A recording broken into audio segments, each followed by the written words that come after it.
नमस्कार, मैं आप लोगों का हार्दिक अभिनंदन करता हूँ। तो चलिए शुरू करते हैं। तो आप लोगों को एक चीज़ मैं बता रहा हूँ, उसके बाद फिर क्या है ना कि बार-बार वीडियो बनाने से अच्छा है कि मैं एक ही बार में सारा चीज़ अपन डिस्कस कर लेते हैं। तो 13 तारीख को पता ही है सेंसेक्स का एक्सपायरी था। हुँ?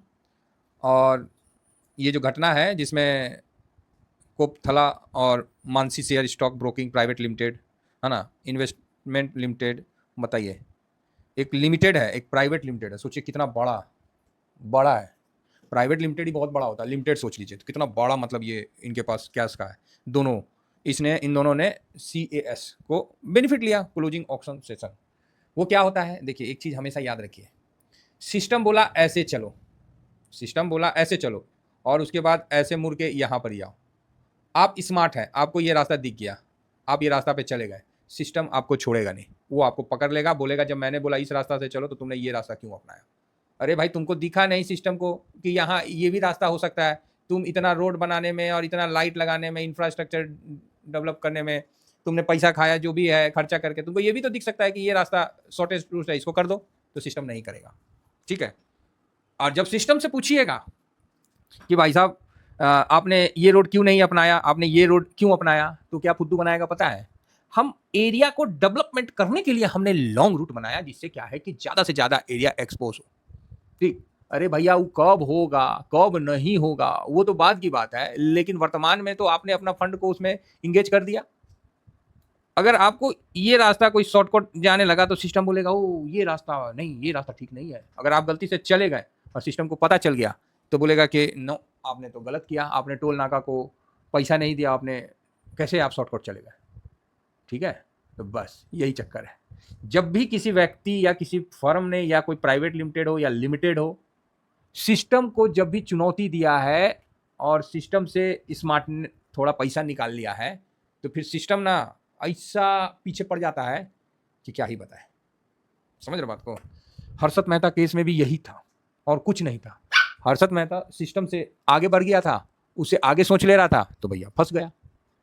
समझ गए बात को। तो इस चीज़ को ध्यान रखिए, सिस्टम जो है बाप बड़ा ना भैया, सबसे बड़ा सिस्टम ये है। मतलब जो सिस्टम कहेगा, जो सिस्टम कहेगा वही जेन्युइन रहेगा। बाकी आप कितने भी सही हो, कितने भी गलत हो, कोई मतलब नहीं है। सिस्टम का ही अपना एक क्लियर व्यू होता है। चलिए, आशा करता हूँ कि आप लोग समझ गए होंगे, क्योंकि इससे ज़्यादा बोलना मेरे भी सिस्टम के लिए ठीक नहीं है। अब आगे बढ़ते हैं। तो इन्होंने किया क्या, तो क्या किया, जो लूप होल था उसका इन्होंने बेनिफिट बनाया और 3.69 करोड़ का बेनिफिट ले लिया। तो अब उस पर मतलब वापस से मानसी ने भी 2.96 करोड़ का, मतलब इस तरह का कुछ बेनिफिट लिया। अब इतनी बड़ी बड़ी कंपनियां हैं और मार्केट एकदम से साइडवेज है, तो हम बोले ना छोटा, अरे छोटा मुनाफा कमाने के लिए कुछ भी कर सकता है। आज के टाइम में ऐसा सिस्टम है कि छोटा मुनाफा कमाने के लिए कुछ भी कर सकता है। और ये सिचुएशन देख के हम लोग क्या ही करेंगे, नहीं समझे। ये सिचुएशन जो है इसको देख के हम लोग छोड़िए, कंपनी, बड़ी बड़ी कंपनियां भी परेशान हो गई है। चलिए 1 मिनट।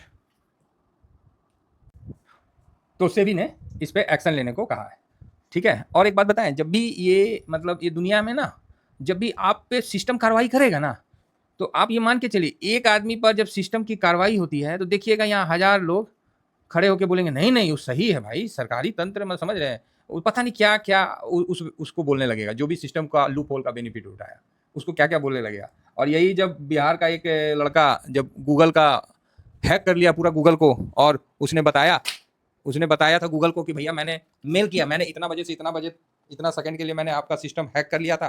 तो गूगल वाला बोला अच्छा, तो उसको आतंकवादी नहीं और उसको वो नहीं बताया, उसको बोला कि ठीक है आपको मैं अपने उसमें ज्वाइन करवाता हूँ, और उसको अच्छा पैकेज देके उसको अमेरिका बुला लिया, ठीक है, ज्वाइन करने के लिए। तो उसमें और इसमें यही डिफरेंस है अमेरिका और इंडिया में। वहाँ टैलेंट का पूछ है, और यहाँ जो अच्छा स्किल, अच्छा टैलेंट है, उसको बोला जाता है कि भाई तुम तो गलत किए हो। चलो अच्छा है, मैं यहाँ किसी का सपोर्ट नहीं कर रहा हूँ भाई, इन्होंने भी गलत किया है, लेकिन आपने अभी नया बनाया है तो उसको आपने क्या देख के उसको पूरा मतलब ढंग से बनाना चाहिए था। चलिए, पहले तो सेबी ने इस पर एक्शन लिया है और इनको बैंड किया है, तो ये जो था वो चीज़ है। नेक्स्ट, अब आते हैं ईरान और यूएस पे। तो यूएस और ईरान का तो सेम चल ही रहा है। अभी यूएस में एक नया बवाल आ गया बॉन्ड यील्ड का। हम बोले ना कोई बवाल तो आएगा भाई साहब। तो अभी जो बॉन्ड यील्ड का बवाल था वो गर्म हो गया। कि यूएस ने अपना 30 ईयर बॉन्ड भाई गया दुनिया को बोलने के खरीदो खरीदो खरीदो, कोई खरीद ही नहीं रहा है, ना जापान खरीद रहा, ना चाइना खरीद रहा। तो यूएस बोला भाग ससुरा, केहू ना खरीदेगा तो हम ही खरीद लेते हैं। तो उसने पहले 2 बिलियन का बोला था खरीदेंगे, अब बोल दिया 4 बिलियन का खरीदेंगे। अपने खरीदेगा उसका क्या मतलब है? आप बोलिएगा क्या मतलब है? नोट छापेगा और क्या मतलब है? बस धीरे से बता दिए, छापेगा और क्या करेगा। तो पब्लिक को ना देने को खुद ही सिस्टम में उस लिक्विडिटी को डालेगा, तो वो चीज़ है। नहीं तो कहाँ से लाओगे भाई? और जहाँ जा रहा है मांगने के लिए, जो बोल रहा है कि बॉन्ड इशू कर रहा है 5.20 दे रहा है, उसके बाद भी लोग नहीं खरीद रहे। का है तो भैया तुम्हारे पास ऑलरेडी 40 ट्रिलियन आपका ऊपर इतना मतलब लोन है, तो कहीं ना कहीं इम्पैक्ट तो पड़ रहा है। अब इससे क्या है कि एक बार तो यूएस ने 4 बिलियन का बोल के चलो हम खरीद रहे हैं अपना बॉन्ड, तो कुछ आपको बॉन्ड यील्ड भी नीचे आता हुआ दिखा और थोड़ा सा मार्केट में भी रिकवरी दिखा, है ना। तो ये मतलब एक रिकवरी दिखा, लेकिन इसका इम्पैक्ट क्या हुआ? ये बॉन्ड यील्ड को नीचे लाने से इसका इम्पैक्ट ये हुआ कि आपका डॉलर कमजोर हो गया। और जब डॉलर कमजोर हुआ तो फिर उसका इम्पैक्ट क्या होगा? तो आप बोलोगे क्या हुआ सर इम्पैक्ट? तो ये देखिए ना, आप तो सब सामने दिखा रहे हैं। ये देखिए यूएस डॉलर जो 99 के ऊपर था वो धड़ाम से नीचे चला गया है, धड़ाम से नीचे चला गया भैया। जैसे बोला कि 4 बिलियन का हम खरीदेंगे, वो धड़ाम से देखिए नीचे आ गया, 99.50 से सीधा $1 नीचे आ गया। अब ये जब नीचे आया तो इसका इम्पैक्ट रुपया पे, अरे रुपया पे तो चलो कुछ होगा, क्योंकि रुपया तो क्रूड के चक्कर में ज़्यादा पिट रहा है अभी। लेकिन इसका डायरेक्ट इम्पैक्ट आ गया किस पे? सिल्वर पर। सिल्वर भागा 67 के ऊपर, बोला ओ भाई साहब घोड़े की तरह चढ़ गया। भाई अपना भी ना व्यू गलत नहीं था चलो कोई नहीं, पोजीशन है। तो भाई सिल्वर चढ़ गया घोड़े की तरफ, बोला भाड़ में जाओ सालो तुम लोग, अब मैं चला, तुम्हारा तो तुम छाप छाप के जो अपना बॉन्ड डील कर रहे हो ना। ओ भाई साहब ले भाई गोल्ड, ओए होए मजे आ गए भाई। गोल्ड में तो 4500 को क्रॉस कर गया। तो चिंता वाली बात नहीं। आज गोल्ड सिल्वर क्या है कि अपना जो सिस्टम है ना, अपना पोर्टफोलियो को निगेटिव तो नहीं होने देगा। जो देख के लग रहा तो ये भाई चढ़ा हुआ है तो बढ़िया है। तो कुल मिला के ये अभी चल रहा है। रही बात ईरान और यूएस का, तो यूएस अभी लड़ाई के मूड में नहीं है, ना ईरान लड़ाई के मूड में है, दोनों शांति के मूड में भी नहीं है। दोनों एक दूसरे को गाली देने का मूड में आ गया कि चलो थक गए हैं। जैसे बॉक्सर नहीं लड़ते लड़ते लड़ते थक जाता है तो दोनों को दूर करके फिर शुरू हो जाता है दोनों एक दूसरे को गाली देना। तो वही चीज़ यूएस और ईरान हो गया कि अब नहीं लड़ पाएंगे तो चलो भाई गरियाते हैं, हम ये कर देंगे तो हम वो कर देंगे, हम फलाना कर देंगे तो हम ठिकाना कर देंगे, तो करो भाई वही सब चल रहा है और कुछ नहीं है, नया कुछ नहीं है, बस वही है ना। तो मतलब यही है कि हम क्रश कर देंगे, हम फलाना कर देंगे, भाग ससुरा। अभी क्या है कि अभी जो है यूएई ने भी ट्रेड बंद किया क्योंकि ईरान ने वहाँ भी बम वो रॉकेट मार दिया था, तो इस सब चक्कर में अभी चल रहा है। ठीक है चलो जी, कुल मिला के ठीक ही है। अब आ जाइए अपने टॉपिक पे। सर अपना क्या है? अपना क्या है? अपना बम बम है। अपना क्या है? भारत तो भारत है भाई साहब। सभी चीज़ों को संभाल लेने वाले चीज़ को ना भारत बोलते हैं। ये अंग्रेज लोग ना इसका नाम इंडिया रख दिया। चलो कोई बात नहीं, नहीं तो हमारे यहाँ तो भारत कहा जाता है। ठीक है इंडिया भी रख दिया तो कोई बात नहीं, लेकिन अंग्रेज ही थे। हाँ, तो अभी गिफ्ट निफ्टी 228 के पास दिख रहा है कि जो कि जेन्युइन है, होना भी चाहिए, है ना। 209 SGX दिख रहा है आपको।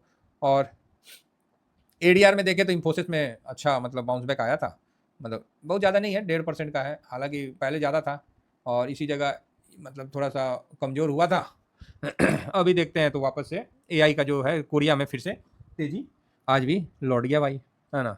निकाई भी देखिए तो ठीक है, हैंसंग भी देखिए तो वाओ, हैंसंग 1% भाई चाइना। तो ये मोटा मोटी चल रहा है। ठीक है चलिए आगे बढ़ते हैं।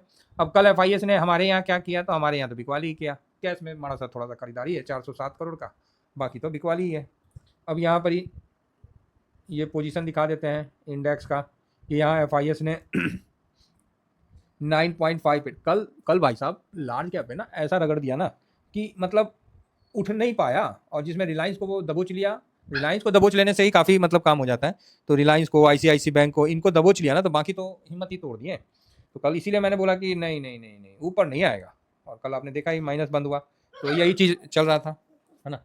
तो कुल मिला के बढ़िया रहा। तो एफआईएस, डीआईएस, पब्लिक, अब पब्लिक भी देखिए यहाँ पर ही 81.91 पे है ना, 0.81%। कल खरीदारी भी किया था। प्रो देखिए 47.99, तो 4.55% का खरीदारी भी किया था। तो इस तरह का है, खरीदारी भी आपको देखने को मिलेगा। तो ठीक है कुल मिला के, है ना, तो अच्छा है। तो ऐसे में अभी क्या, तो भाई देखो इंडिया का जो भी इंडेक्स का जो भी पोजीशन है सब बढ़िया है, ऑप्शन ऑप्शन सब ठीक है, सब टना टना है, कहीं कोई दिक्कत नहीं है। इंडिया विक्स भी बहुत बढ़िया है। तो इन सब चीज़ों को हम एक जगह रख देते हैं और शुरू करते हैं। तो एफआईएस को आप निगेटिव क्या बोलोगे, क्या बोले? तो निगेटिव ही है, न्यूट्रल ही है। 2000 तक हम लोग क्या निगेटिव बोले, 2000-3000 तो न्यूट्रल में आता है। तो यहाँ पर ही आपको देख सकते हैं कि एफआईएस निगेटिव है ना, डीआईएस पॉजिटिव है, प्रो पॉजिटिव थे, और इंडिया विक्स तो ऑलमोस्ट पॉजिटिव ही है ना। पीसीआर न्यूट्रल पकड़िए, ऑप्शन चैन बेयरिश माहौल में है, नेगेटिव है ना, और नेगेटिव मतलब था, मतलब पोजीशन उसका उस तरह से दिख रहा था। और गोल्ड जो है पॉजिटिव है, गोल्ड पॉजिटिव है, क्रूड नेगेटिव है, यूएस मार्केट न्यूट्रल चला, और रुपया नेगेटिव है, डॉलर इंडेक्स ये पॉजिटिव है, और पीई तो पॉजिटिव है। तो 1 2 3 4 4 नेगेटिव सेंटीमेंट को दर्शाता है, और पॉजिटिव में 1 2 3 4 5 6 6 पॉजिटिव संकेत को दर्शाता है, बाकी 2 आपको न्यूट्रल है। तो यहाँ पर ही कुल मिला के ऐसा है, यहाँ पर ही ऐसा है कुल मिला के कि आपको पॉजिटिव सेंटीमेंट तो है पूरा, मतलब अपना जो डाटा डूटा सब पॉजिटिव है, कहीं कोई निगेटिव है ये नहीं है, सब बढ़िया है। अब वही है कि अब हम लोग बाहर का जो है वही हमारे लिए काल बना हुआ है ना, तो यही बात है। तो चलिए कुल मिला के आज निफ्टी में जिस तरह दिख रहा है, गिफ्ट निफ्टी में थोड़ा सा और अमेरिका 4 बिलियन डालेगा, अपना बॉन्ड खुद कर देगा, तो वहाँ थोड़ा सा तेजी है, तो यहाँ भी अपने को भी थोड़ा पॉजिटिव देखने को मिलेगा। फिलहाल इतना ही कहकर दोस्तों, बस 24,090 के ऊपर रहे तब तक तो ठीक है, 24,000 अगर 250 300 के आसपास जाता है तो अच्छा है, यहाँ एक बाउंस बैक देखने को मिलेगा जो कि आपको 500 तक जा सकता है। ठीक है, फिलहाल इतना ही कहकर अपनी वाणी को विराम देता हूँ। थैंक यू वेरी मच, जय हिंद, जय भारत।